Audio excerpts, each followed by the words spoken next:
So hello guys, welcome back my channel. அதாவது இந்த வீடியோவில் எதை பற்றி பார்க்க வரோம்னு கேட்டிங்கன்னா, ஒரு சப்ஸ்கிரைபர் கூட தரமான ஒரு ஒன்று, அதாவது அவரோட கேம் பிளே பற்றி சொல்லணும்னா வெறித்தனமான ஒரு கேம் பிளே கொடுத்தாரு.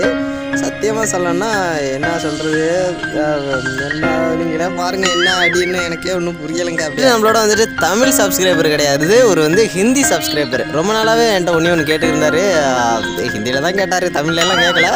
போடணும் அப்படின்னு ஆசைப்பட்டார். அதே மாதிரி அவர் கூட போட்டோம். என்ன சொல்லணும்னா, இவர் கூட ஆடும்போது எனக்கு வின் பண்ணுற ஒரு மைண்டே கிடையாது. வின் பண்ணணும், இவரை எப்படியாச்சும் அடிச்சிடணும் அப்படி. பாதி பேர் கூட ஆடும்போது வின் பண்ணணும் அப்படின்ட்டு நினைப்பேன். பட் இவர் கூட ஆடும்போது எனக்கு வின் பண்ணுற மைண்டே இல்லை. ஏன்னா அவ்வளோ ஒரு ஜாலியாக, அவ்வளோ ஒரு ஃப்ரெண்ட்லியாக பேசினார். சரி ஏதோ ஆடுவோம் அப்படின்னு சொல்லிட்டு ஆடணும். நல்லாவே போனிச்சு மேட்ச்சு. கடைசி ரவுண்டு வேறு மாதிரி கேம் பிளே கொடுத்து முடிச்சு விட்டாச்சு. உங்கள் கூட ஒன்று போடணும் அப்படின்னு நினச்சிங்கன்னா மறக்காமல் வீடியோ கமெண்ட் பண்ணுங்கள். நெக்ஸ்ட் வீடியோவில் பார்க்கலாம். பாய்.